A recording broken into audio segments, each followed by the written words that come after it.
So you have a great career, a loving wife, good friends, family that loves you, yet you decide that you want to go out and have an affair. So now this makes you a jerk. But what does it make you if the person that you're cheating with is your son's fiance? Come on, let's talk about obsession. Okay, let's go.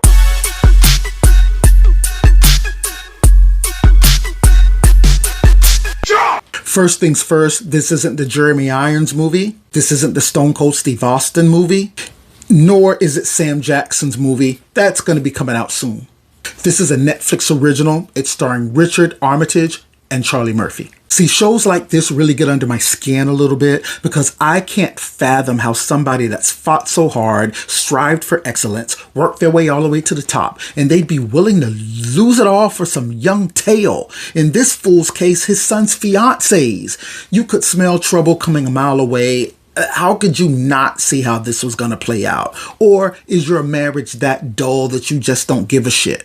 Obsession is based on a novel called Damage that was written by Josephine Hart back in 91. It was made into a movie the following year in 92 with Jeremy Irons. The movie actually got an Oscar nomination that year for Best Supporting Actress. So this movie centers around William. He's a family man, he's a surgeon, and he gets seduced by his son's fiancée, Anna, which leads to this pretty steamy affair. I mean, for these guys, it was anytime, any place.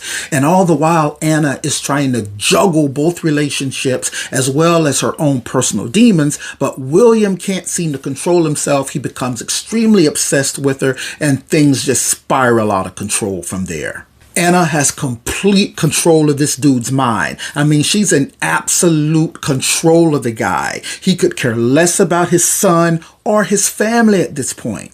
I loved the original Damage, and this remake doesn't quite live up to it.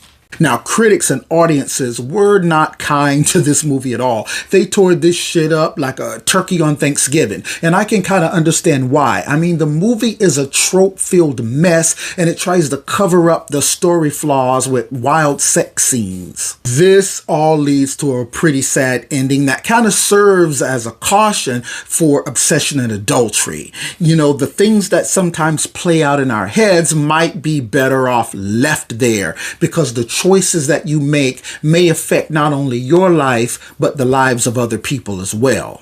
I didn't think the show was half bad, but I also didn't feel that it was compelling enough to stand up to that original movie.